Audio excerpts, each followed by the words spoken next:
A very good morning to one and all present here.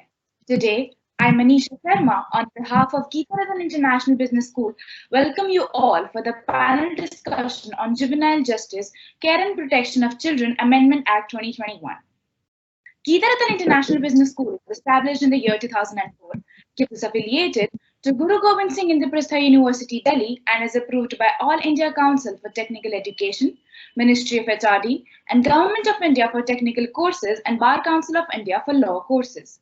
The institute is accredited as Category A by National Assessment and Accreditation Council and assessed as Category A Plus by the State Fee Regulatory Committee, a fee committee of Government of City of Delhi, and rated highest grading A by Joint Inspection Committee of Government of City of Delhi and Guru Gobind Singh Indraprastha University. The institute has been rated Grade A by Academic Audit Cell of Guru Gobind Singh Indraprastha University consecutively from past 8 years.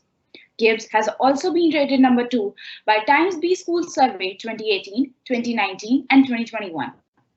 The institute conducts postgraduate courses of MBA, MBA International Business, and undergraduate courses for BBA, BBA LLB, and BA LLB. Recently, the Juvenile Justice, Care and Protection of Children Amendment Bill 2021 was passed in Rajya Sabha. The bill seeks amend the Juvenile Justice Act 2015. The key amendments proposed in the bill was regarding the serious punishment, non-cognizable offences, adoption, child welfare committees. And to give it a background, the Parliament introduced and passed Juvenile Justice Care and Protection of Children Act in 2015 to replace the Juvenile Law and Juvenile Justice Care and Protection Act of Children 2000. The Act offered provisions to allow trials of juveniles of the age group of 16 to 18 years, and the Act also offered provisions regarding adoption. To fulfill our intent for today's panel discussion, we have with us the prestigious personalities to serve as a helping hand in the panel discussion today. And to start with, we have Professor of Law and former Dean, University School of Law and Legal Studies, Guru Gobind Singh Indraprastha University, Delhi, Dwarka, New Delhi, Professor Afzal Wani. To quote a few of his accomplishments, he is the coordinator for UGC-sponsored refresher courses of law and teachers at Indian Law Institute, New Delhi. He is also the author of 13 books and 18 research papers, guided research in law of masters as well as the doctoral levels, and panelist on Rajya Sabha and Lok Sabha television and All India Radio. The next eminent guest with us is Professor S.C. Raina, former and founder a Vice Chancellor of HPNLU, which is the Himachal Pradesh National Law University, Shimla, who had taken charge as its first Vice Chancellor following its creation in 2016. He is currently the Dean Faculty of Law at Delhi University. The next eminent judge for the day is Harvir Singh, District and Session Judge, Unnao, Allahabad. To state a few of his designation, he was Additional District Judge and Session Judge at Agra from 2008 to 2012. Our next resource person is Mahavir Singhal, who did his graduation from Sri Ram College of Commerce, Delhi University in BCom Honours, and further he did LLB from University of Delhi. And he enrolled as an advocate in 1979 and joined as a member of Delhi Judicial Service in 1981. In the capacity, he held the position of the Presiding Officer, Labour Court, Presiding Officer in MACT, Registrar, Railway Claims Tribunal, and Additional Session Judge and Additional District Judge and Presiding Officer of Industrial Tribunal, and he is presently enrolled as the arbitrary in the Delhi International Arbitration Centre at Delhi High Court Complex, New Delhi. On behalf of Geetharathan International Business School, I would like to welcome you all for today's panel discussion. Now, I would like to invite Professor Afzal Wani sir to take over the session as a moderator.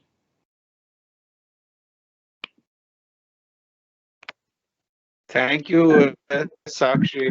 Great of you, and Honorable former Vice Chancellor and founder Vice Chancellor of National Law University, Himachal Pradesh, Shimla, Professor S.C. Raina, and former Dean of the Faculty of Law, Delhi University, and a revered jurist, especially in the field of criminal law. And a pioneer in advancing the cause of juvenile justice and criminology and victimology and restorative justice in India. We are grateful to you. We welcome you, sir, to this program. We have with us the former judge, higher judiciary, Shri Mahavir Singhal, and he has been a judge with cause.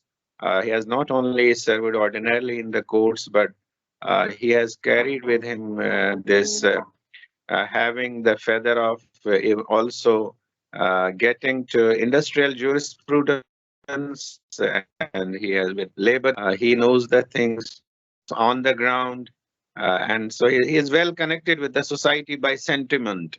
And is always live to it, and I requested him and he obliged us. We are grateful to you, sir, for this gesture.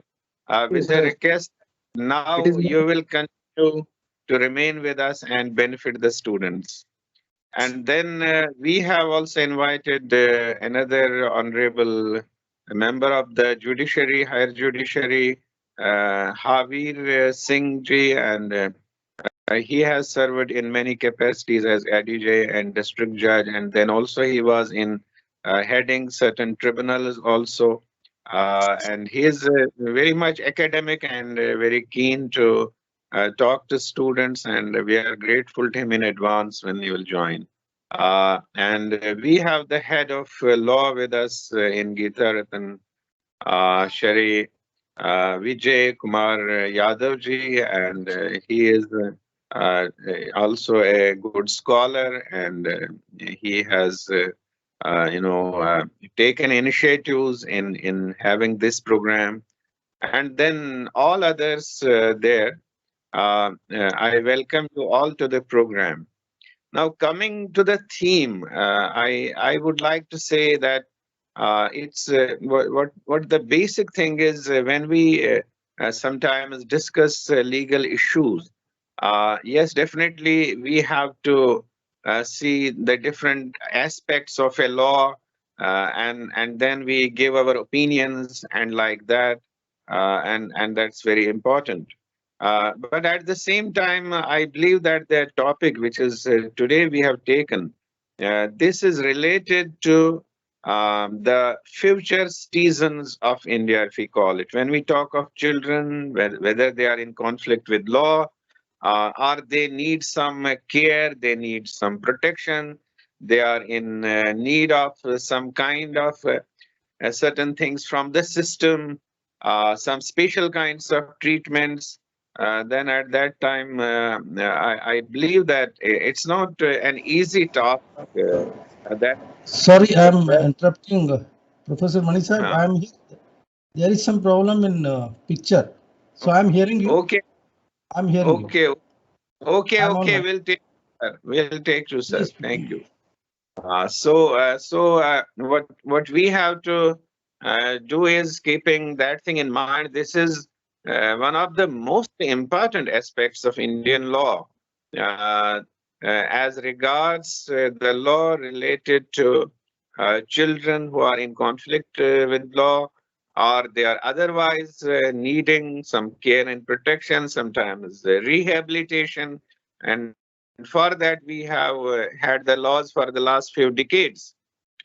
And then we revised the earlier laws in 2000 in the form of Juvenile Justice Protection of and Care of Children Act 2000. And then we went for overhauling of all that in 2015 as well. And there was a big kind of issue about this trial or treatment of certain juveniles who are of the age of 16 years, 17 years, 18 years, and involved in certain kinds of heinous offenses.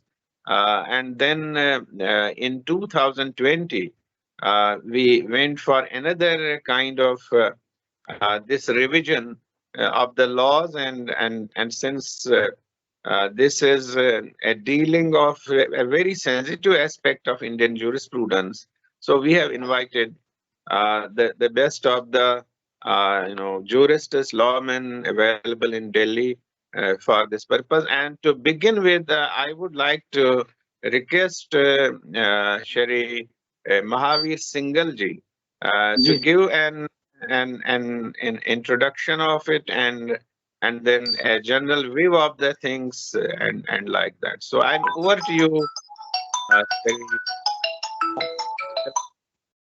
former judge of Delhi and member of higher judiciary. Sir, please take over. I think my voice is coming to you. Yes, it's coming. And I think photograph has also come a little bit. Yeah. Welcome, sir. Welcome. Okay. Good morning. Good morning. So, welcome. Great. Thank you. So we will first take our another judge, Mahavir Singhal ji. He will start it, and then we will get to our worthy judge Harvir Singh ji, and then we'll request our Professor Raina Saab to conclude it. So we can take 10-15 minutes, and then then at the end we'll have an exposition of all things from Professor Raina. Okay, over to you, Sir Mahavir Singhal ji. I feel it as honor I have been invited to this panel discussion to the Juvenile Care and Protection Children Act 2015 is the base law, and it has been amended in 2021. The principle which the courts keep in mind is the rules of interpretation. Normal rule of interpretation is grammatical rule of interpretation or literal rule of interpretation. Then there are other rules like mischief rule of interpretation, purposive rule of interpretation, where we think about the intention of the legislature while enacting a statute. In mischief rule of interpretation, it comes into work when there is some ambiguity. When there is clarity, the literal rule of interpretation is in use. So while considering the amendments, a judge or an advocate, whosoever may be, or a professor has to keep in mind the rules of interpretation, how we take it, the meaning of a particular word or particular sentence, even comma, full stop, and these norms are also a matter of consideration. Now, in 2020, there was a judgment of Hon'ble Supreme Court in Silpa Mittal versus State Entity of Delhi.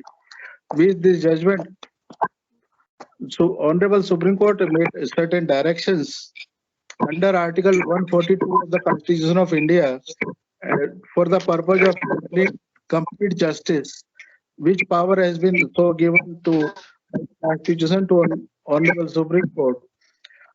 And in keeping in view these directions, legislature, that is Parliament, has clarified the definition of the term serious offence. In case, Old War Section 3.4 IPC, offence of culpable homicide, and Juvenile Justice Care and Protection of Children Amendment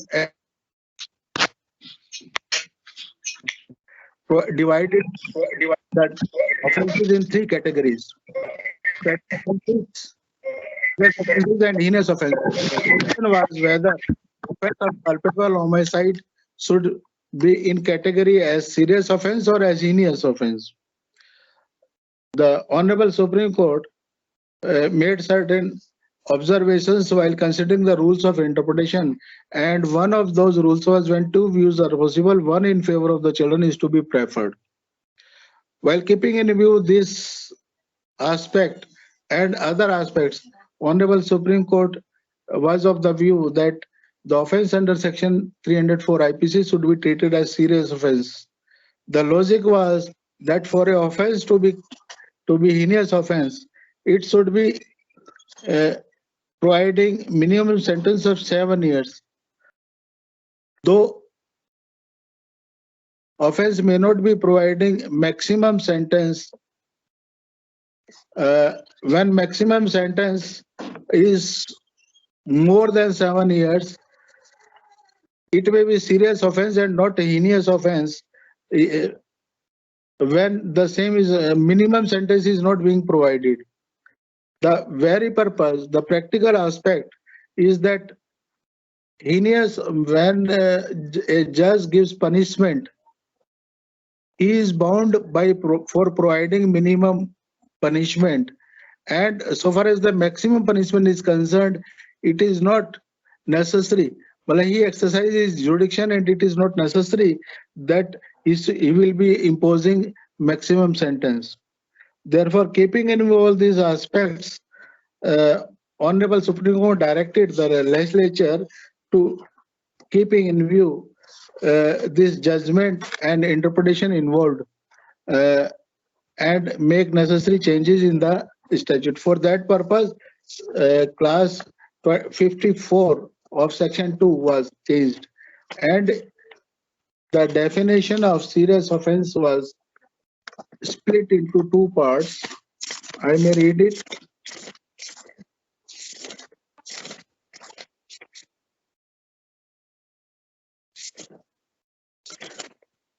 Serious offences, as amended after 21, includes offences for which the punishment under Indian Penal Code or any other law for the time in force is a minimum imprisonment for a term more than 3 years and not exceeding 7 years. So far as this aspect is concerned, minimum sentence is provided. Or class B does not provide for minimum sentence. Maximum, it speaks of maximum imprisonment for a term more than 7 years, but no minimum imprisonment or minimum imprisonment of less than 7 years is proved. This is in consonance with the judgment of Honorable Supreme Court. This is one aspect, and definition clause is very important for a person or a judge, whether he be advocate or judge or a jurist or academic, to know what a term or sentence means for the purpose of this particular act. It has 61 clauses. Clause 61 is regulatory, and in certain clauses, the place of safety, clause 46, there is a change in 2021. The words the person in charge of which is willing has been omitted. When an amendment is made, there are certain words which are inserted, there are certain words which are omitted, and where there are certain words or sentences which are substituted. When the words are substituted, it has to be seen for the purpose of mischief rule whether the word was in existence at that earlier time or it has come into being with the amendment. With this omission of the person in charge of which willing, the discretion of the person in charge has been taken away, and place of safety, it is the direction of the board or the children courts which is of primary consideration for the purpose of putting the children in place of safety. Now we come to class 17, child welfare officer. In this case, child welfare officer means an officer attached to a child care institution. Now it is child care institution. Earlier it was children's home. Child care institution is a wider term than children's home. It includes more institutions also for carrying out the directions given by the committee, or as the case may be, the board, which such a responsibility as may be prescribed. Child care institution has been defined in class 21, means children home, open shelter, observation home, special home, place of safety. Place of safety is one of those items. Specialized adoption agency and a fit facility recognized under this act for providing care and protection of children to children who are in need of such services. Therefore, the dimension of child welfare officer has been increased with this amendment, and this is correctly so. Now there is amendment in class 26, District Child Protection Unit. It provides after amendment that it means the Child Protection Unit for a district established by the state government under the section 106, which shall function under the supervision of district magistrate. Under the amendment, the powers and responsibilities of district magistrate have been increased.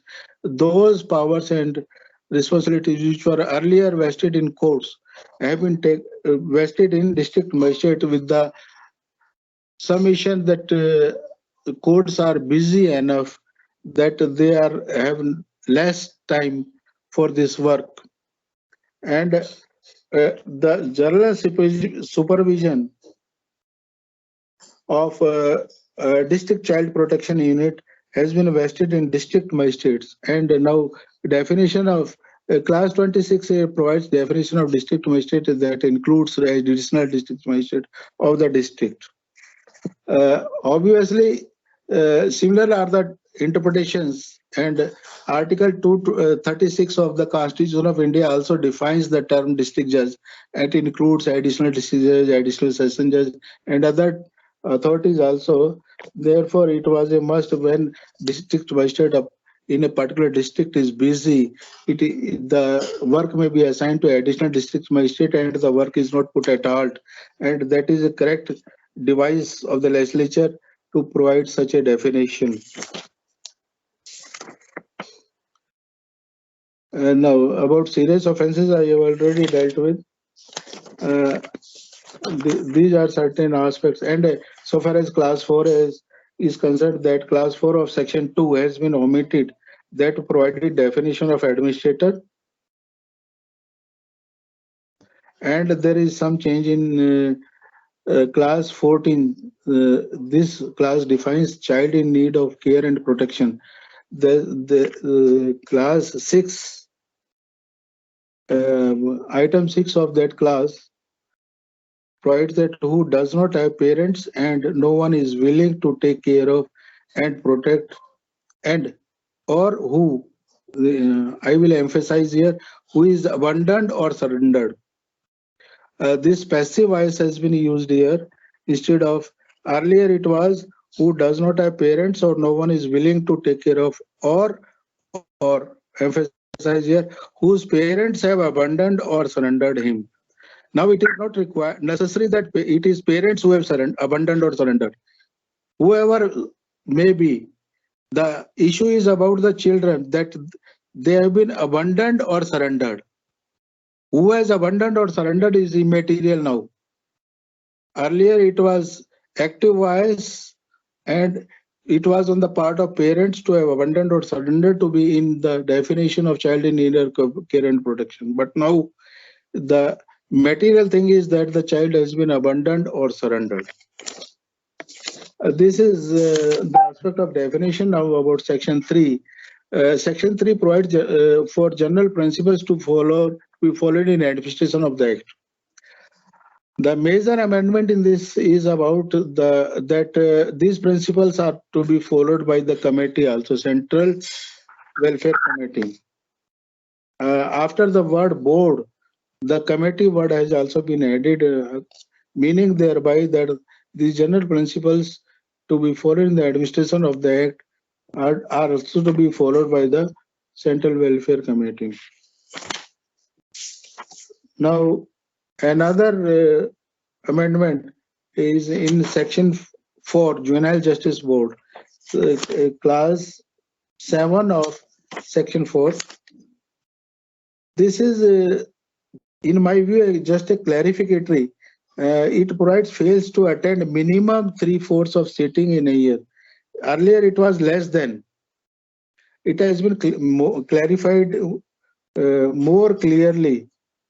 This is in respect of appointment of any member of the board except the principal magistrate may be terminated after holding an inquiry by the state government if he. It is one of the conditions that if he fails to attend the minimum 3/4 of the sitting in a year. Earlier it was less than, as stated by me earlier. Now it is minimum. Now coming to the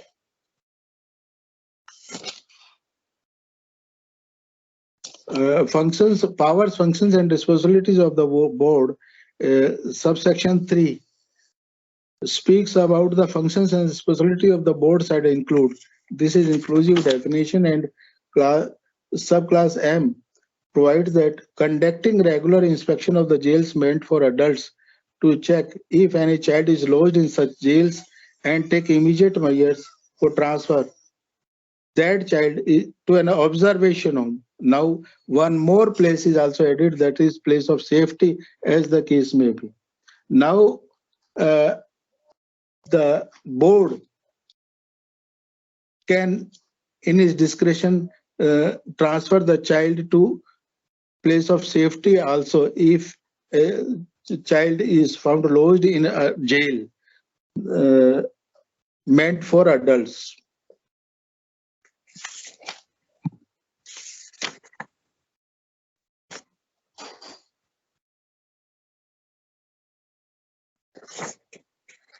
Similarly, there is some change in section 12. The same section provides for the bail to a person who is apparently a child alleged to be in conflict with law. In subsection 2, there is amendment when such person having been apprehended is not released on bail under subsection 1 of by the officer in charge of police station. Such officer shall cause the person to be kept only in an observation home. Now, it is for discretion of the concerned authority to place a child in of safety.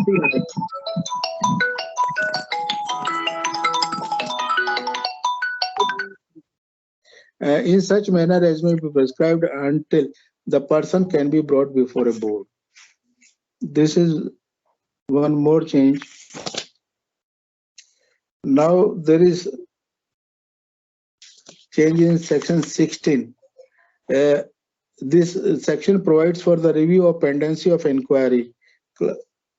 Subsection 4 of this section. Sir. May I proceed? Subsection 4 provides to magistrate may, as and when required in the best interest of a child, call for the information from all stakers, including the board and the committee. This is additional power conferred.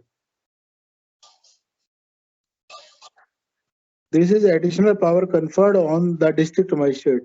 As already stated, this act has given more powers and responsibilities on district magistrate.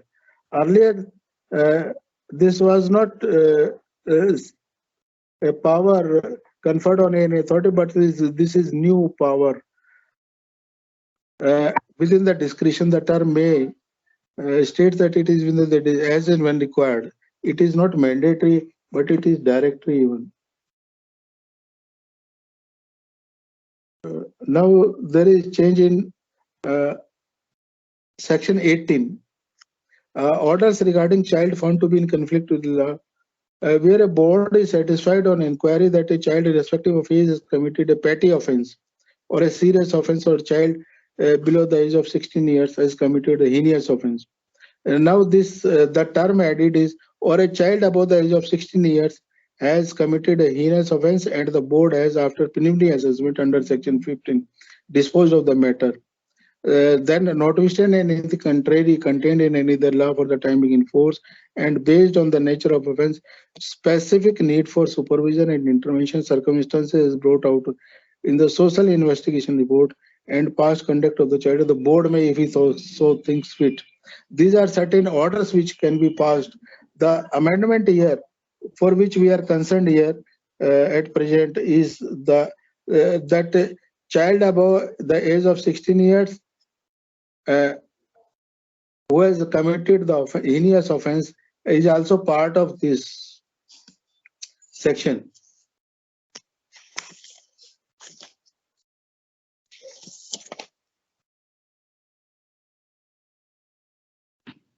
Now, Chapter 5 provides about the Child Welfare Committee. There is a change in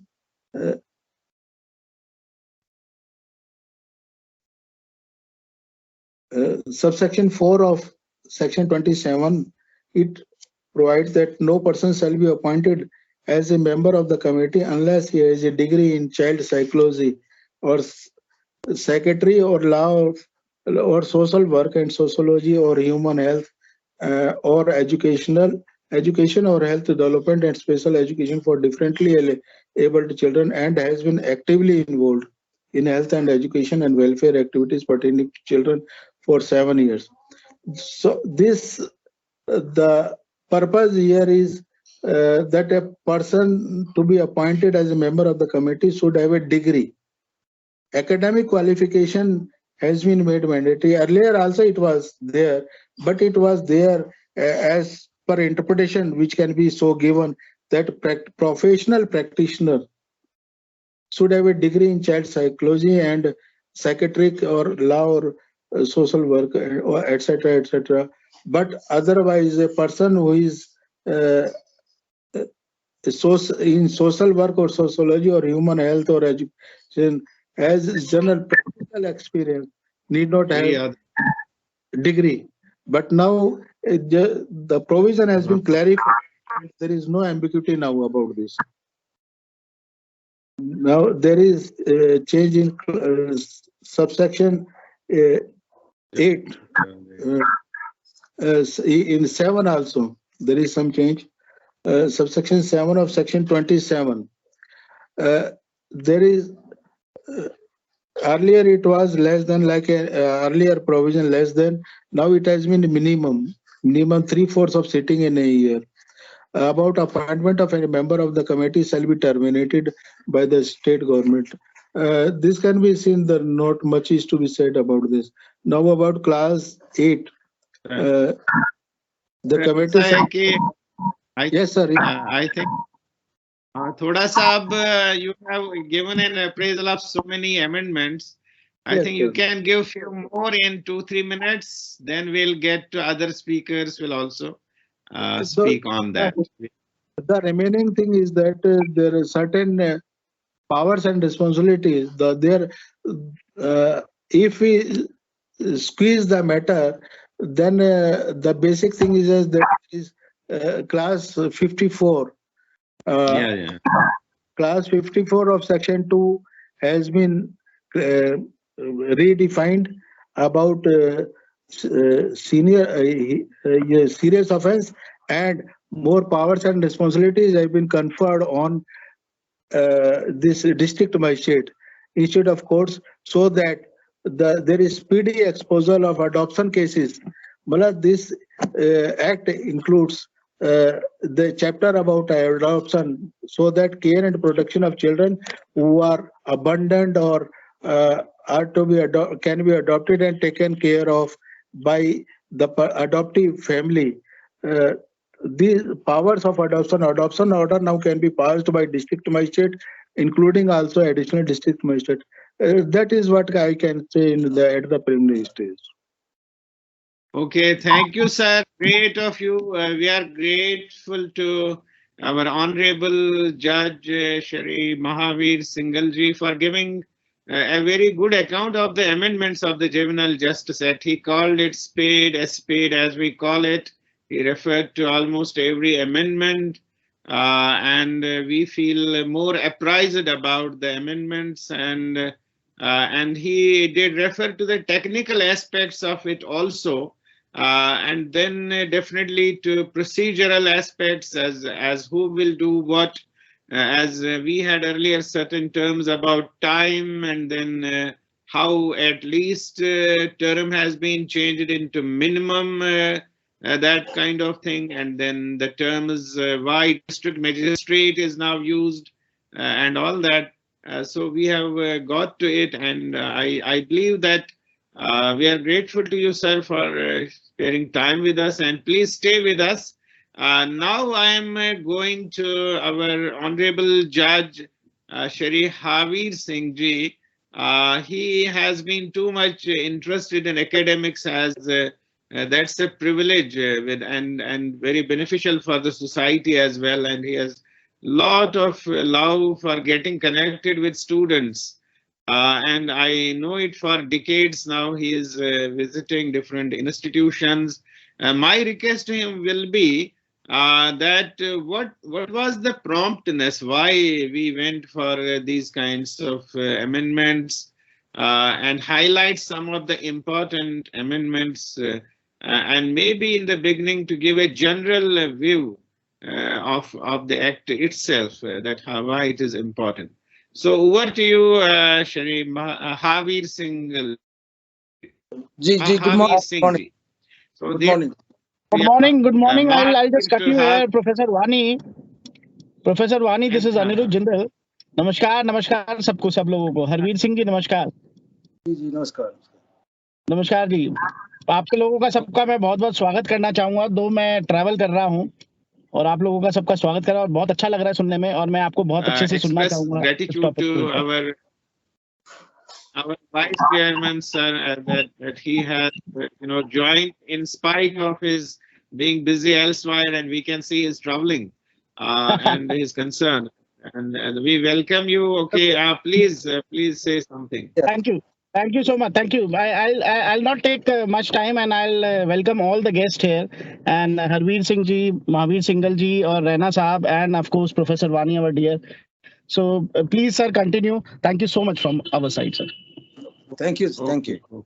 I think my voice is clear. Yeah. Yes. It's clear. See, this basically juvenile justice, which we refer from time to time, it has its own history. It is not that the act has been passed today or the amendments are taking place. Initially, the act was passed in the year 1850, say 70 years ago. Then thereafter, another amendment came in 1897. From 1897, when India got freedom, for the first time, Children Act 1960 was passed. From 1960, it was given the name Children's Act 1960. Thereafter, it was amended to Juvenile Justice Act 1986, which is the basis of juvenile justice in India. Now, basic question is that so far as sections are concerned, they have been read over by Honorable Mahavir Singhal ji. There is some relevance why these amendments are taking place. Juvenile justice has a direct impact of socialistic pattern of society. Now, what is that socialistic pattern of society? In the present day, we see different kind of, whether it is committed by or the children below the age of 16 years, below the age of 18 years. Whenever the nature of crime is changing, nature of society is changing, development is taking place, then the need is felt how to cope up with such situations. And that is why these amendments are made from time to time. This is not the end point that 221 would be the last amendment. The basic thing is how we tackle the children. Those, they might go beyond control, they may not be reformed. So initially that Juvenile Justice Act 1986 was established, was brought in India. But some problem came surfaced by states. States also amended their own act, supplementary amendments by the states. And one important issue came that what should be the age of a juvenile. As we all know that for the first time in 2012, when this famous case, what was the name of this famous case? Nirbhaya case. Nirbhaya, sorry. It's very famous. Nirbhaya case, there was one of the juvenile, one of the accused who was under the age of 16. But he was actively involved in the crime. Then a need was felt that we must change the age from 16 to 18. Now, this area between 16 to 18 was deliberately kept because sometimes we see the age 16 is less, age 18 is more. Now, there are different parameters why this age was changed. The basic reason which comes before us is a child may be weak, but he is of the age of 18 years. A child by health is very strong, but of the age of 16 years. Then the question arose that how to handle it, how to handle this problem. When it is 16 years, 18 years, but by looking to the face, looking to the health, looking to the physics, the child looks like an adult and has committed a crime. And particularly crime against women, 376, maybe other crime against human body, 302, 304, say heinous crimes. Therefore, the need arose how to categorize these crimes, as Honorable Singhal Saab said, that crimes were categorized into three categories: heinous crimes, serious crimes, and petty offenses. Heinous offenses, serious offenses, and petty offenses. Earlier, generally in law, in judiciary, we refer to heinous crime as 376, 304, 302. Those are of highest degree. But the Honorable Supreme Court categorized and directed the government, make a uniform, that any offense which is where the punishment is prescribed more than 7 years be treated as heinous crime. 3 to 7 years as serious crime and otherwise petty offenses. Now, one important question, suppose a child has committed heinous crime along with adults, but is between the age of 16 to 18 years. How to deal with? Then it has been held by Honorable Supreme Court that if there is a case where a child is of the age of 16 to 18 years, between the age of 16 to 18 years, and he has committed a crime along with other adult persons of the society, then he shall be tried in the same manner as an adult is to be tried by the court of session. It's very clear now. But sometimes suppose there is a single isolated child between the age of 16 to 18 years, then there are different views. He can be tried by Juvenile Justice Board, he can be tried by Session Court. There are conflicting views on this. It's not very clear, but generally single is tried by the Juvenile Justice Board. This aspect of 16 to 18 years again is a major area. Age group and health status is a major concern, that how children are committing the offenses, committing the crimes. Therefore, this act of 2000 was replaced by 2015, then amendment made in 2019, 2020, 2021. So basically, the entire idea is to take care of the children who are committing the crimes. One aspect. Second is to punish them. So two theories are operating at a time. Two theories. One is punishment theory, and another is reformist theory. That we must punish them also, we must reform them also. As we know in the past, going slightly away from the topic, you would have heard the case of Aparna Bhatt, where so many reformist ideas were given. When a young man committed the offense under 376 or 354, that he will tie the rakhi, he will distribute sweets, or so many into picture. Then the Honorable Supreme Court said, look, by doing this, you can change the society at large. Therefore, all these reforming have to be stopped, and punishment be awarded to the guilty who has committed the crime. Here also, in the case of children, the legislature, the courts, they want that the children be punished, but be not punished totally. Therefore, punishment be there and reformist motivation be there. The reform be there. They should be reformed to be a good citizen of society, which is the basic aspect of reformist theory of punishment. Hence, this idea of putting the age between 16 to 18K, and this has been made uniform across the country. Now, state governments have not made any amendment to that. On procedural aspect, as Honorable Singhal Sahab said, there is a Child Welfare Committee, there are Juvenile Justice Board. So there are abandoned children, there are children who has those who have committed the crime. But we have to take care of all. Maybe one child is a missing child who is seen on the road, then government will take care.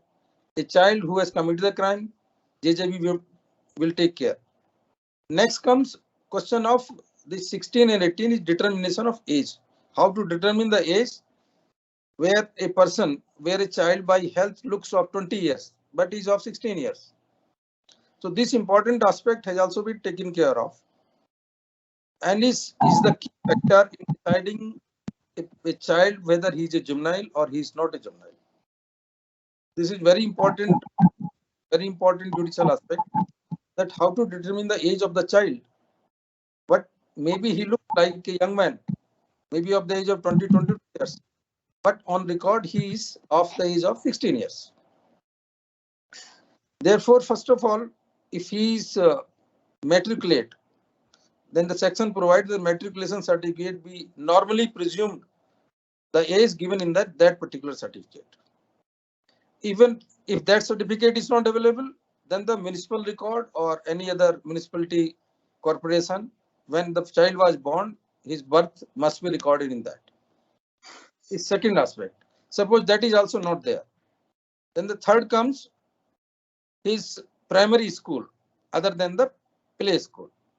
Whenever he entered up to in any school up to 8th, 9th class, his date of birth can be presumed to be the same as recorded in the school certificate. Even if that is not there, then area which is a gray area comes how to determine that age. So that medical board, constitution of medical board, which is called ossification test, that the doctors and specialists, it is not only the doctor, it is any person in the opinion of the board or in the opinion of a competent officer who can determine the health status. Medical experts, of course, the person looks between the age of 18 to 20 or 16 to 18. Here 1 year relaxation has been provided in the interest of that particular child in conflict with law. So once age is determined, then we can proceed as to whether he has to be tried by the board, Juvenile Justice Board, or be tried by the Court of Session. Under IPC other sections by the competent court. Competent court may be magistrate or the session court. So these two aspects, determination of age and how to deal with this aspect, has been fully prescribed in the Act as well as the Honorable Supreme Court. There are various judgments, day-to-day judgments. The judgments relates to one aspect is age, one aspect is health, a third aspect is socialistic pattern of society, how to reform him, how to bring into the mainstream of the society. The objective of punishment or objective of the act is, objective of legislature is to bring a child into the mainstream of society, not to make him a criminal.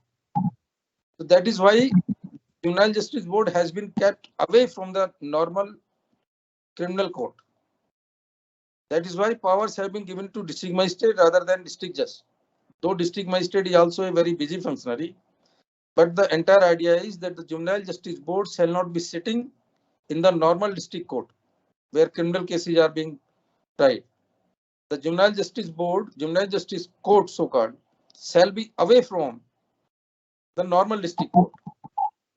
And officials normally be one person from the society, any social worker, law, knowledge of law, as Honorable Singhal Sahab has already explained it.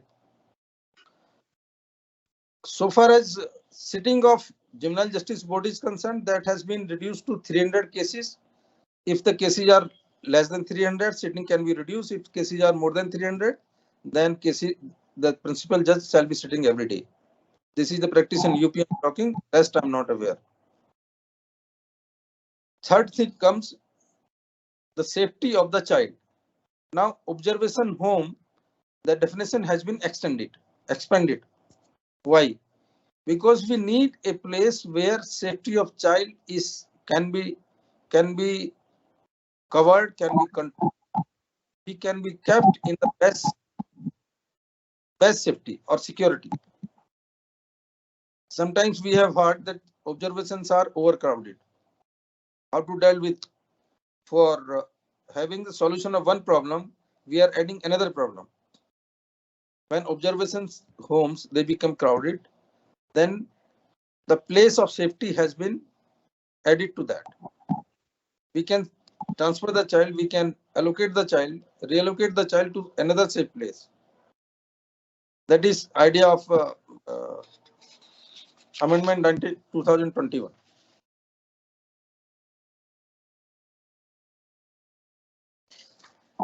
Another aspect which,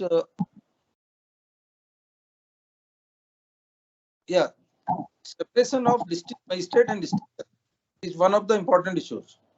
Why idea came that the child who is coming to the court, he should not have a fear or he should have a fear. There are two contrary aspects. The child who is brought to the normal court will have a fear that he will be tried like other criminals. One aspect. Maybe when he comes 10 times, he will lose the fear of the court and he may be a hardened criminal.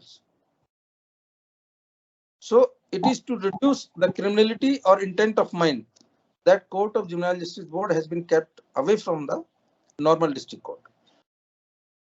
It is all reading the psychology, the background, family background, the health status, the age, so that we can bring the children into the mainstream of the society rather than make them the criminals.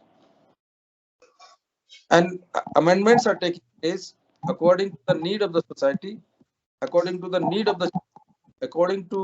the situation where the children can be brought to mainstream. Again, the idea is not to punish them, but to have the fear of punishment. Moreover, they can be motivated, they can be transformed to become good citizens when they grow in their life and career. I think that anything else if is to be suggested? Yeah, I think we are grateful to you, Shri Harvir, Judge,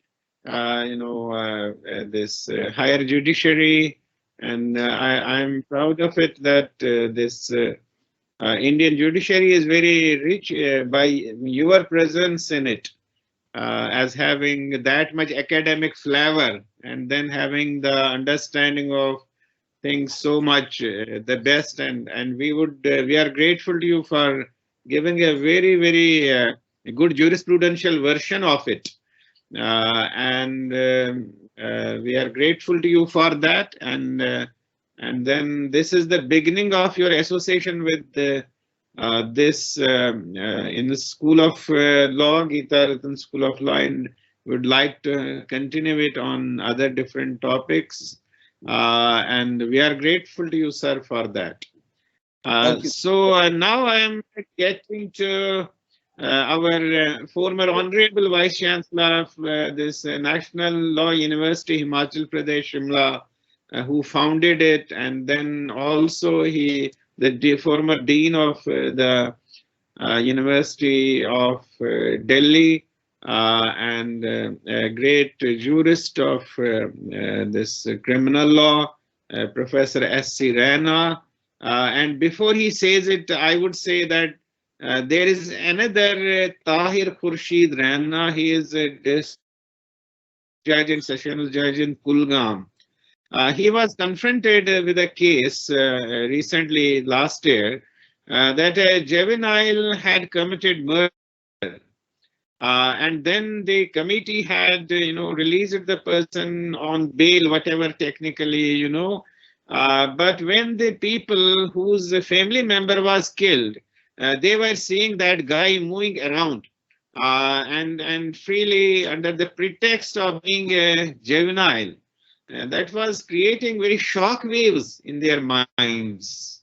And he had to face that difficult case that how to, and he then ordered a review of the whole thing, whatever was done by that committee. So these Ranas are very intellectual and great, and we have this Professor Raina, and we are proud of him. And so we have also Advocate General also. He is also a Raina. They are reigning, they are reigning knowledge, ideas, thoughts, and then enriching by their reigning. So they are these Rainas. We must be heard very seriously. So they have produced generations in Delhi as well. I request Professor Raina sir, please come and enrich our understanding on the subject. These juveniles, as it has so many aspects, right from dealing with them and up to rehabilitation, so many things. So over to you, sir, Professor S. C. Raina. Thank you, Professor Wani, for introducing me profusely. I'm thrilled really after an old age, somebody making so good praises is really something rejuvenating. Whether they are right or wrong, I appreciate it. No, it's I'm always wrong. Right, I should say. I'm never wrong. I'm really thankful to the organizers who have asked me to come. I'm equally thankful to the previous two speakers who have actually shown the way on technical grounds of the Juvenile Justice Act. Completely technical, which perhaps many of us may not be knowing. So microfine technicalities. It's a good gesture on the part of the institution to start such ventures. And they should always try to do that because it adds to the knowledge, if not to ours, though it adds to ours also, but to the students' mainly. And I'm sure that this panel discussion is focused mainly on students. Am I right, Yadav sir? Yes, sir, yes. It's mainly focused on students. Therefore, I do not know how many students know the background of the juvenile justice itself or the Juvenile Justice Act. To be brief, I will not take much time because I'm not a scholar in the area.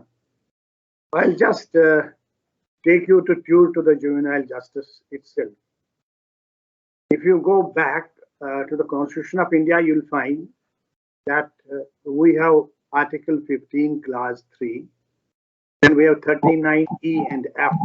I hope students understand it. 15, Clause 3 is with respect to discrimination. You can legislate discriminately on relating to vulnerable sections, women, children, other. And Juvenile Justice Act itself, now we say so many acts, is the outcome of that 15.3. 39 is itself the directive principles with relation to again vulnerable lot. And then we have fundamental duties 51A, which relates to the protection of these vulnerable sects. So friends, juvenile justice is not something new which is born and people say, yes, it is something we do not know. We should know it from the fundamentals of the Constitution or the directive principle and fundamental rights together. That is the outcome or the genesis of the juvenile justice. So justice to the juvenile is basically different than justice, not that justice word, but the procedure with relating to justice has been divided into two main aspects. We had earlier the legislative or the state acts.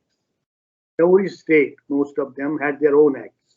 you go to 1920, 21, 22, 24, you'll find there were many state acts. But it was thought that these state acts cannot bring uniformity, and there was discrimination with respect to, say, Andhra, then with respect to Gujarat and other places, particularly Maharashtra and other places. Therefore, it was thought by the central government to legislate, and so legislation could not be met out, but the Central Act of 1960 was the outcome, which was thought to be a main act. And on the basis of that act, the states were asked to adopt the juvenile justice procedures and law in relation to that act 1960. But as we are and as we stand, we have not done anything with regard to that. And ultimately, we, with a big fanfare, after a very long discussions, deliberations, came out with the Act of 1986. I'm taking you a bit back so as to give you a background. You can take a flight from this place. Please understand, in India, nothing moves for almost 40 years, 50 years, amendments particularly. Even if we cry, the amendment takes place very slow. But juvenile justice was the only legislation which amendment took place within 14 years, and a very drastic amendment. From 86 to 2000, we came with a central act. We said nothing doing, no state act, but 2000 Central Act was created, which had all provisions. Those provisions which we deal today have been included in them. Of course, now we are galvanizing them, we are polishing them by saying this should happen and this should not be done. Qualification should be now this. This is nothing but basically we are actually building all present acts on the basis of 2000. And then in 2015 was an addition to 2000 Act. But in 2000, when the amendments were being taken place, there was a different minister. When 2015 took place, there was a different, the ministry was headed by a different person. So personalities sometimes also influence the legislative part of the whole system. I'll refer that when 2000 Act was being framed, at the last part of it, when many things were there, two of my colleagues from Delhi University were the members of that legislative drafting, and the minister itself told that nothing doing, please get out. Both the teachers were asked to get out from the whole system, and the act was actually bounded and closed within 14 to 15 days. That is the reason when we legislate in a hasty way, in a hash way, or in a speedy way, legislative problems do exist. And many things, many gaps which happened. The reason for 2000 was because it can't happen one day. The reasons were different. There were finding for the other compelling factors within the country and outside country which compelled us to frame 2000 Act. The compelling factor inside were the judgments of the Supreme Court passed in Shila Barse. Two times, Shila Barse 1, Shila Barse 2, and therefore that directed the government that there are people languishing in jail who belong to juvenile. Many a times there was a report and other things. The Supreme Court passed very strong structures, and the central government was very much compelled to frame the new legislation to remove those doubts which exist there. So internationally, we were also compelled because we signed the CRC called as Convention on the Rights of Children. When we simply sign some convention internationally, we are not bound. We are simply saying, yes, we agree to that. But once we ratify that, then we are bound to praise them in our municipal laws or in some laws introduced. Because we signed the Convention on Rights of Children and we ratified it. And after ratification, there was compelling circumstances for us internationally to create or to form the legislation. So both these factors, there were some developments which took place and people started crying, some NGOs and other things, that we created the Act of 2000. That's why I'm saying 2000 time and again is This is the fundamental act. Now, what we say afterwards is nothing, is a is a cosmetic touches. Now, of course, because of the changes which took place in the circumstances, we created 2015. And because of the change in the circumstances, we created 2021. Now, with respect to 2015, the compelling circumstance was the Nirbhaya case. The Nirbhaya in 2012, after the decision, changed the whole scenario with respect to juvenile. Because out of the whole lot of offenders in that case, there was one who was said to be a juvenile. Before that, also the cases were happening, but this case took the whole, rather the country behind that poor lady Nirbhaya. And that's why the legislative committee was framed, the committee gave the report. We don't want to go into the merit of that report, but the report, of course, was that no, law need to be amended and therefore the age need to be considered. Otherwise, there is a difference with respect to opinion on age. In criminal law, we always take age by intention, whether the person has an intention to do or not. How do we measure it? Should we measure it by sense that has a feeling, or should it measure by maturity? It's quite different. It's a technical point or rather a psychological point. But being in nutshell is that if a person is capable of understanding as to what he is doing, then he needs to be punished according to that. This is Bentham's principle of law. Now, in Nirbhai's case, that juvenile who was the juvenile, it was said that he was the most heinous offender among them. And he did the act which perhaps the brutality of the part of the act was there. मतलब उस act का सारा जो अगर देखें, सबसे ज्यादा जो मुसीबत थी उसी ने create. But being juvenile, will he take the benefit of all this? But Wani Sahib was referring to, after taking the benefit of juvenile, should he go into the streets and say, yes, I did it, but I'm a juvenile? Then people will start doing acts under the disguise of this juvenility and then do whatever they like to do.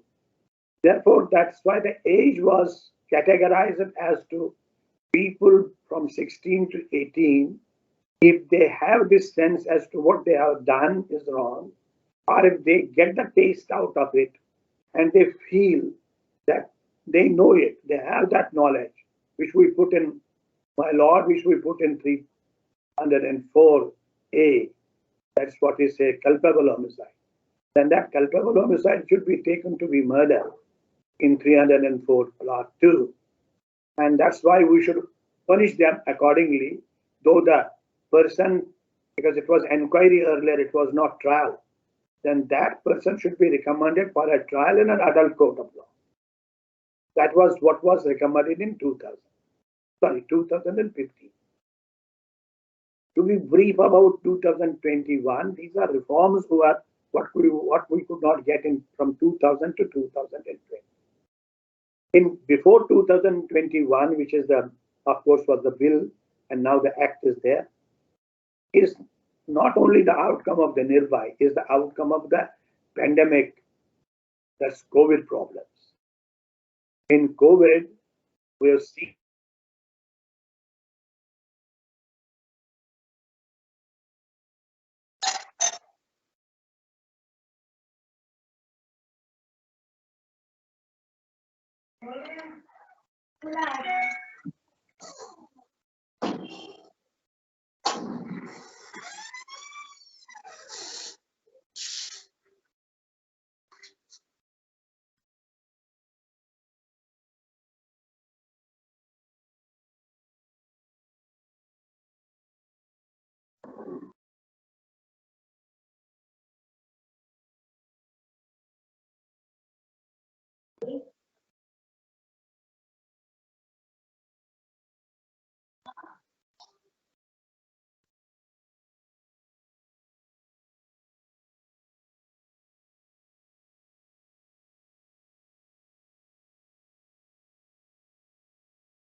Okay, something went wrong.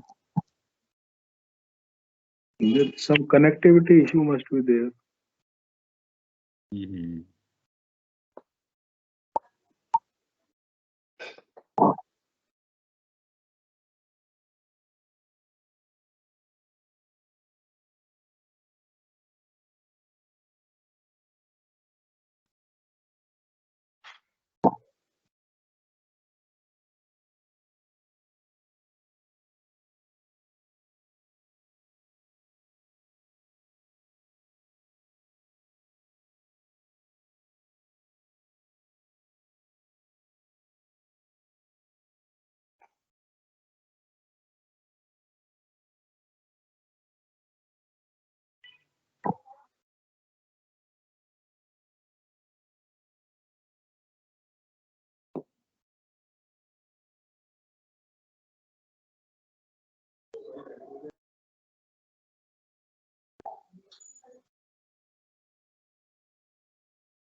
There is some technical problem.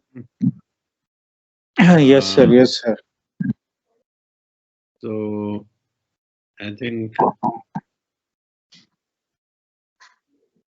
so. We are regulated by technology as you had planned it up 12:30, and we are being stopped that way. So let us hope that Professor Raina can rejoin. Otherwise, it's the issue on that his side or what? I Is think it this. Professor? Hello, Yes, yes. Yes. am I audible, Ah, sir? sir. Yes, sir. Yes. Yes, sir. Please. I'm sorry. Please, Sorry. please. Charge was working. Okay. No, it- This is the issue.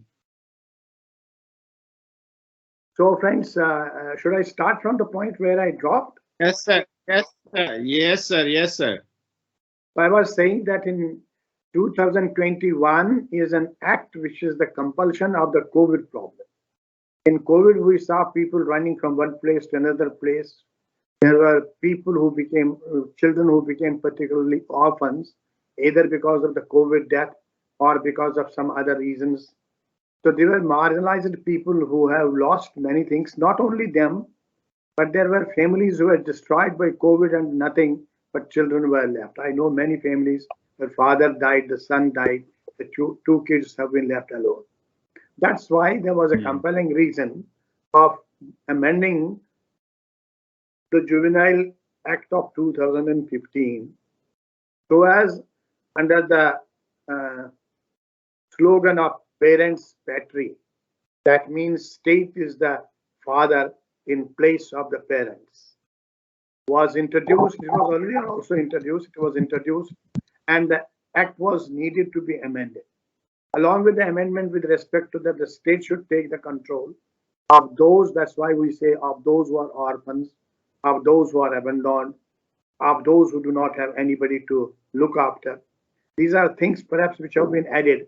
It's not only those who are in conflict of law. It's not only those who are vagrants. We have added the definition or enhanced the definition because of the pandemic which took place. And we were suffering for almost 2.5 years because of that. So 2021 is an expansion of the definition of child who is in care, who needs care and protection. We have the basic act of child in need of care and protection. We do not have the child in need of punishment. But because of the fact that Nirbhaya took place, we resorted to the path of the punishment along with the people who are in need of care and protection. Now, that's otherwise we were not using the word punishment in the Juvenile Justice Act of 2000 at all. We were using the word as we had boards, we had courts, and we had committees. We started using the path of punishment after the Nirbhaya. That's why we categorized the third category as those who are between 16 and 18, and we justified, yes, They are juveniles, of course, by age, but they are not juvenile by course of the taste. Therefore, they need to be punished. And what should be the punishment? Whatever was the lacuna in the earlier acts, we tried to remove them in 2020. I'll go to the three broad things which have happened. One is that the offense, which was only word seriously, in 2015 we have added that those who are guilty of the serious offenses should be punished or should be referred to the adult code. That seriousness word has been divided into two. One, heinous, because it was in 2015, but we have defined as to what is heinous, what is serious, and what is petty. Now, heinous has been defined to that which has basically to make the students understand no minimum punishment, but who has the punishment 7 years and above. And serious were those which have the punishment from 7 years and more, but not minimum than 7 years. You'll find it is, and the petty were those which are left. For petty offenses, there was no such trial as such, but we don't need a punishment. But for serious offenses, we used to punish as we did in 2015. But heinous were those which were much more dreaded than the serious ones. The punishment was not below 7 years in any case. But in serious, it was even below 7 years in the case of that. That's what has happened in one case. This is one part, which is one amendment or which is one reformation. The second reformation,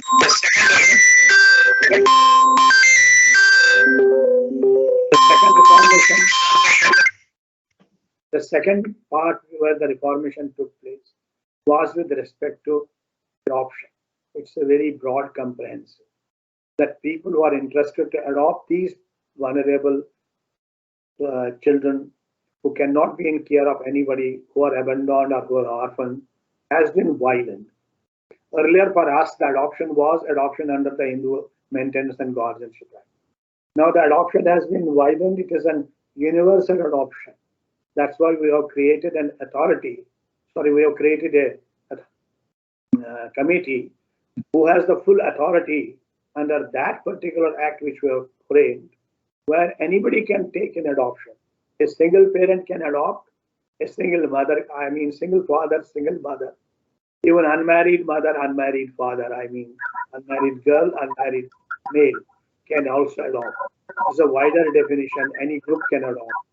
It is not under the Hindu Marriage Act that only the adoption takes place. Plus, not only a Hindu child, but even a child which is a Muslim or other community can also be adopted.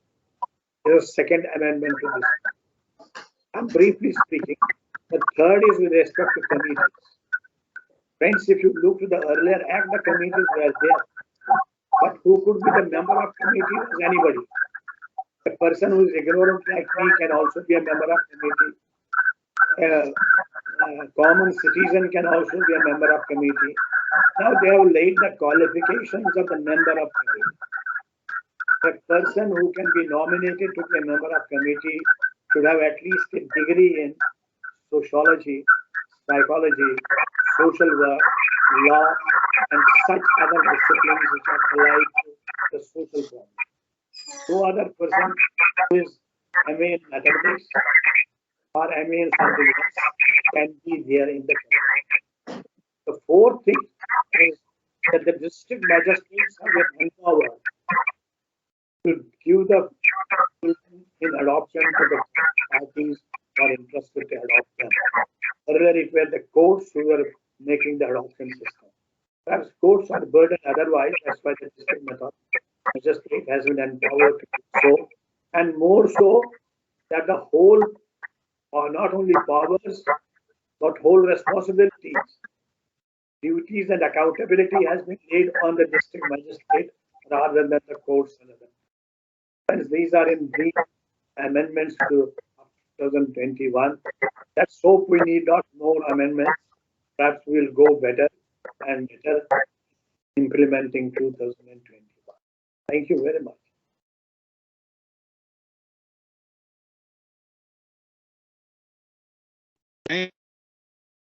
Thank you, Professor Raina.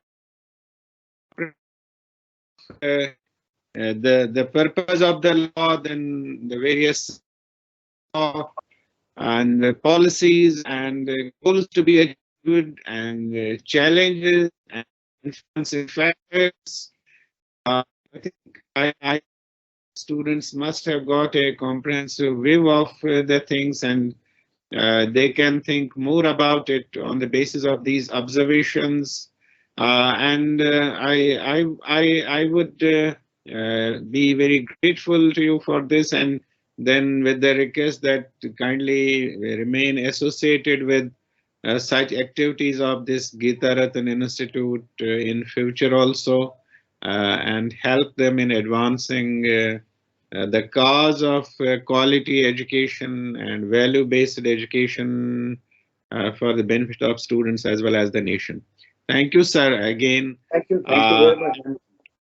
And I think that we should now to have something from the students as well, Yes.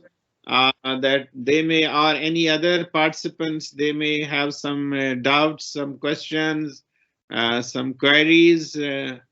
Please, dear students and colleagues, please come to the board and ask it for some clarifications, questions, and have the maximum benefit out of the panel we are having today. Okay, Welcome. over to you all. Thank you Sakshi, so please. much. Good afternoon, sir. Good afternoon, sir. Am I audible? Yes, yes. So first of all, it was a very informative session, sir. As a student, I believe that these sort of sessions really help us a lot, and I would like to congratulate Geeta Ratna for for organizing such a good session. So I'm not at home right now, but then I was so curious to actually know about these questions, and it was a very good session. So my specific question is to Shri Harvir Singh Sirji. Sir, I would love if you would kindly throw some light upon the proceedings which go in the JGB, that is the Juvenile Justice Board, regarding the proceedings. Yes, yes. Please, please.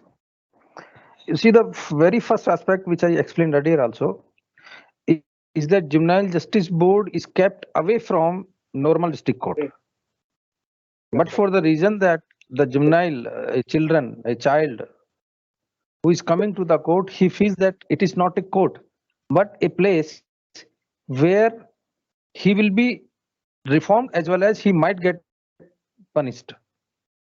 So first aspect is that the actual courtroom is not a normal courtroom. It looks like a normal table discussion. The judicial officer is not in the uniform. He will be in some other uniform, other normal dress, I would say. He's not sitting like a judge, like a magistrate, but as a normal person who is in a good dress. Number two, advocates, they also don't wear their gown or coat. Next thing is that even the police personnel, those who are coming to attend the court, Juvenile Justice Board, they are prohibited, or rather restrained, not to wear police uniform if they are coming with any accused who is a child in conflict with law. You see, child in the entire act, there are two definitions rather. One is the child, another is child in conflict with law.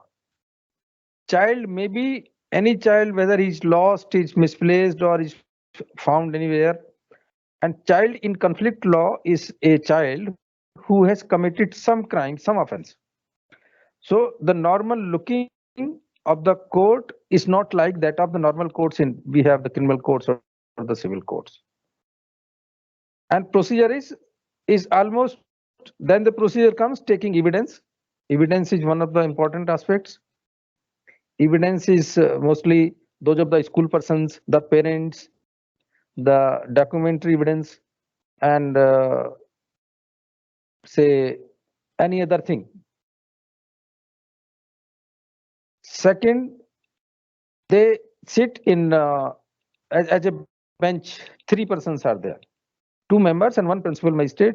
Principal magistrate is of the rank of chief judicial magistrate or additional chief judicial magistrate, or a magistrate who has completed his 3 years of service as a criminal dealing with criminal cases. So at a time, 3 persons are sitting. The majority judgment is generally being taken by all 3. Individual member cannot pass a detailed order. If there is no principal magistrate, then only rest of the 2 members, they can do some normal duties, routine work, but not major judgments. There is some conflict on this procedure, but mostly when principal magistrate is there, then judgments are passed, orders are passed. So this is normal working. Yes, any other aspect? Am I clear on this point? Yes, sir. Very much. Thank you so much, sir. Yes. Thank you. I believe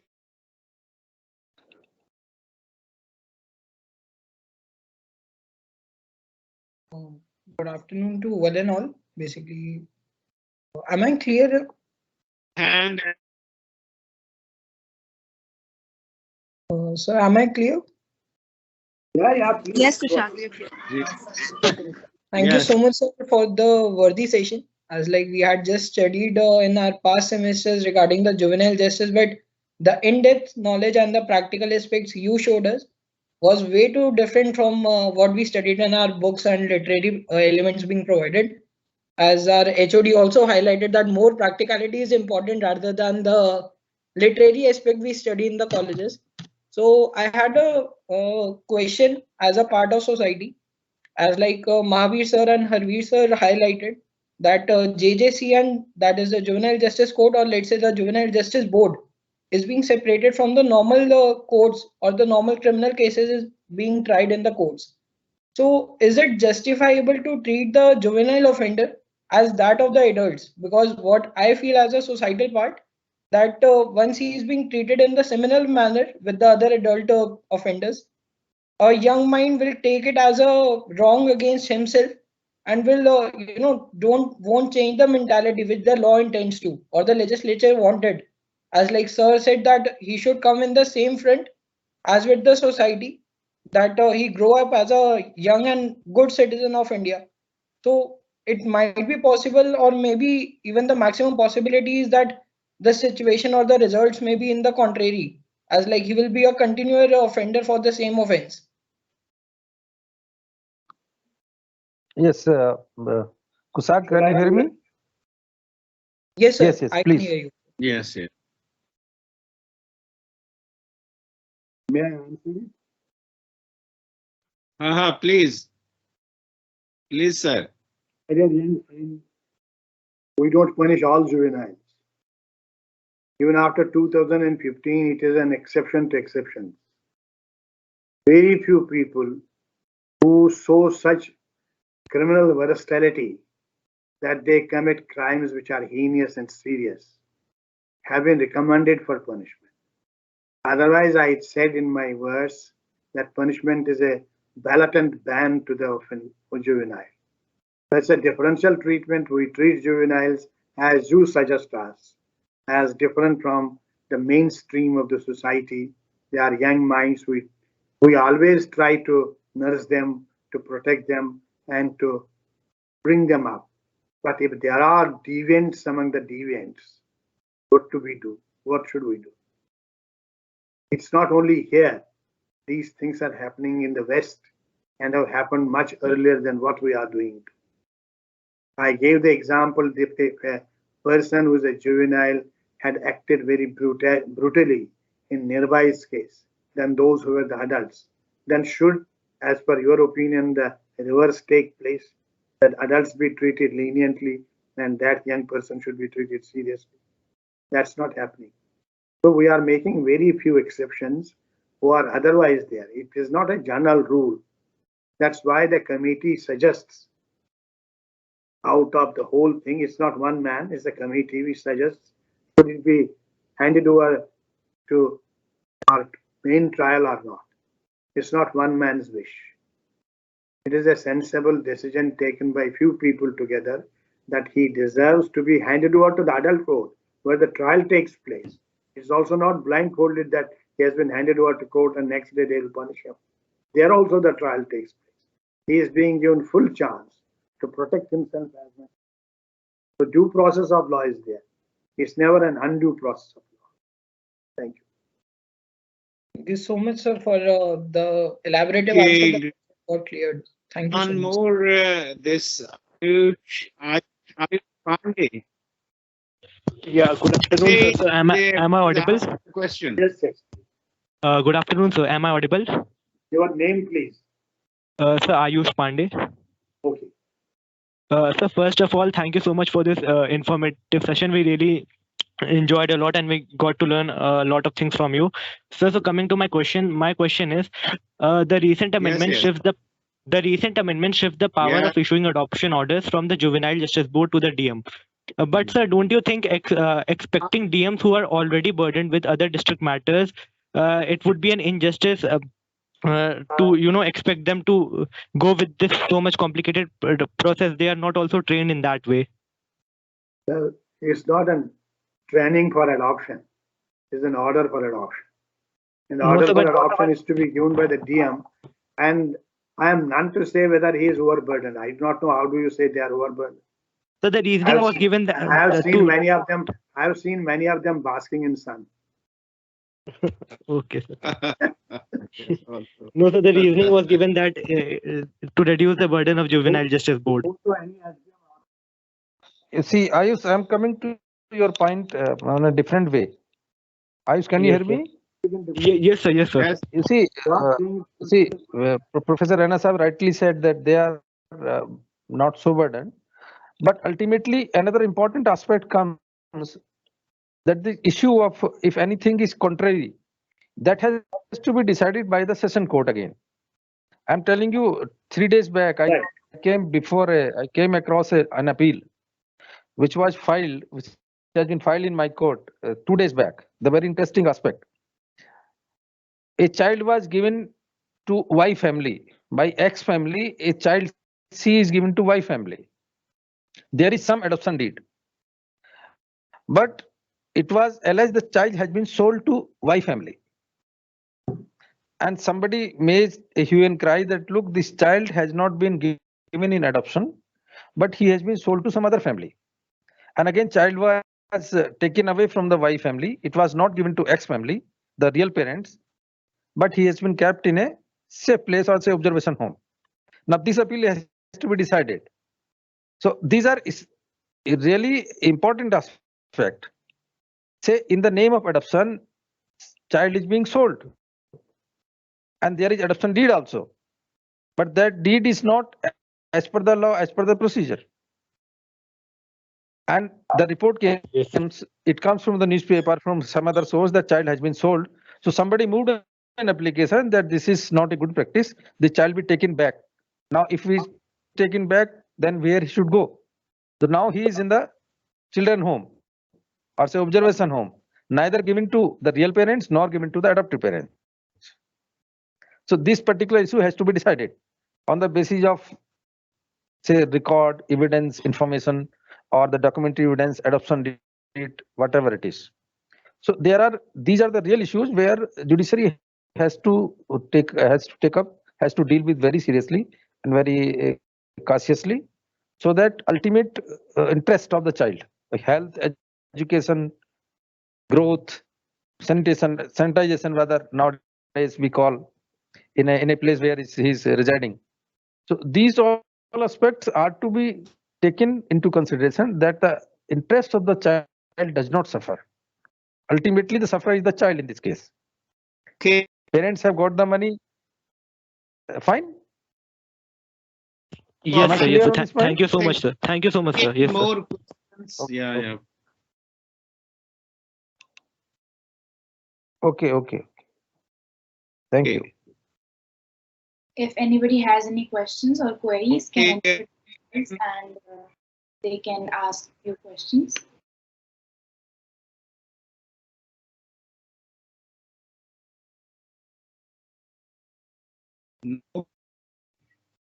We come towards the conclusion of this program, and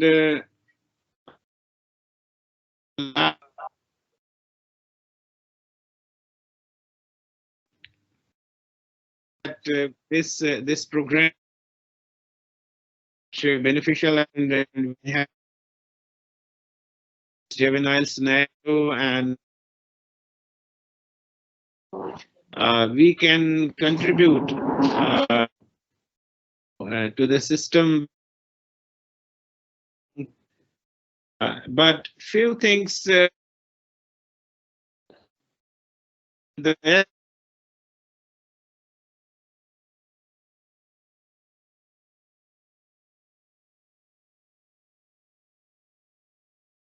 the abundant by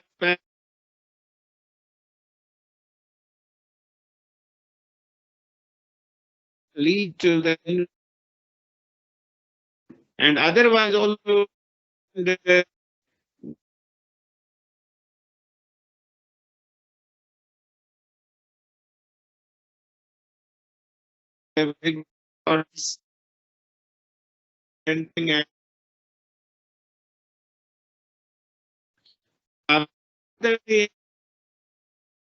which state, I think we education make it better so that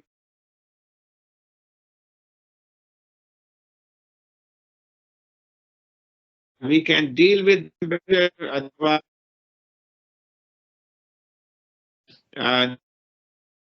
difficulties, and it may be kinds of major we are being able to cope with them. So these some important issues, and legally while dealing with these kinds of matters of delinquents, one of the things I may mention about that school certificate being produced as a proof of age. I think that's too much being manipulated, and the authorities will have to look to it. And many times you find that a delinquent who is declared of the age of 15, 16 years, while his own cousin or might be another person in the vicinity who is otherwise younger to him, is of higher age to him, these kinds of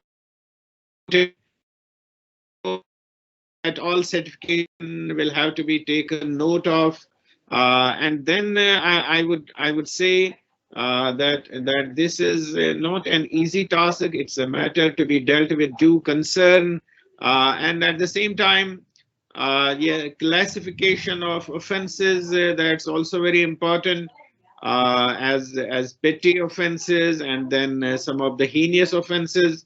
And then experts who determine the maturity of the mind of the delinquent aspect of,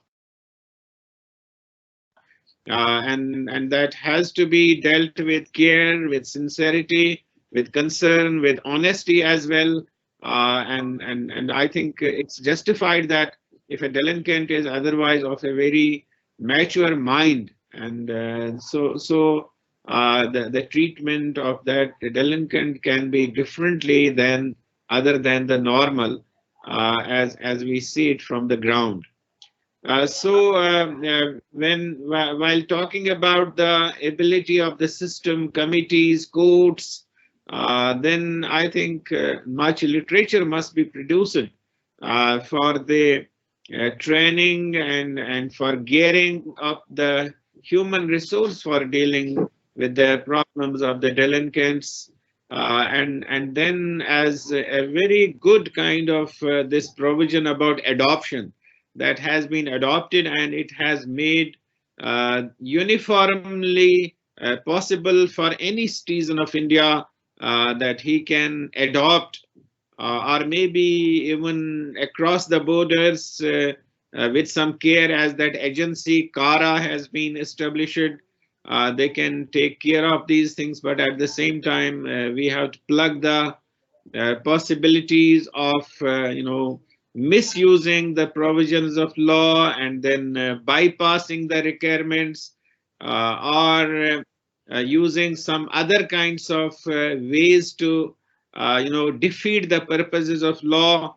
I think this is a very important branch of law to be understood well, to be implemented well, to be enforced well, And lastly, I must say that we have now the provision of corporate social responsibility, and the corporate world must take this issue very seriously, and they should make good expenditures on preventing, this delinquency for getting increased, and they should have much spending on it, and they may have it through different educational institutions or some local agencies, so that we have a better training of and better care of the people who fall prey to the practices of delinquency. And these are very important issues to be underlined, and law must facilitate the measures to be taken for preventing any such kind of undesirable happenings or undesirable increase in this in delinquency. With these words, I would say that it was a good initiative taken by Geeta Ratan School of Law, and I would say now, Dr. Yadav Saab, please go for vote of thanks for the panelists and all the participants. Over to you, Dr. Yadav. Thank you, sir. Thank you very much.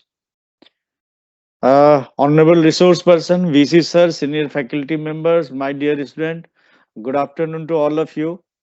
My special thanks to Honorable Judge Sri Mahavir Singhal ji, Honorable District and Session Judge Harvir Singh ji, Honorable Professor Dr. S.C. Raina, former VC HPNLU, and Honorable Professor Dr. Afzal Wani sir, former Dean of IP University. Sir, this session was really excellent and mind-blowing. And Geeta Ratan will always look for your long association with the institution. Really, today we have discussed all the points of the Juvenile, Justice Act, and we have also discussed what were the reasons for these crimes increasing in the juveniles. And no doubt, if government will try to give the proper counseling to the juveniles at the school and colleges level, I'm very sure that there will be the less cases in the court, and our judiciary system will be very happy, and they will work very properly in this way. So in this process, Geeta Ratan is working, and more than 150 students are patiently listening this program, and they had asked very interesting questions. At the same time, we are conducting how to manage stress in the student, how to manage their concentration, how to create core values in the school colleges. So these types of states we are doing. Our motto is only one: to counsel the juvenile, to save our generation, because the children are the future of the nation. So we have been working on that. So no doubt this session was really very motivational, and all the resource person has given their best. So really I am very thankful to all of you. It gives me immense pleasure to convey my vote of thanks for these events to all the dignitaries assembled here. I would like to thank all of you who contribute in the program to make it successful. Once again, I would like to thank one and all present here. Thank you very much, and nice day to all of you.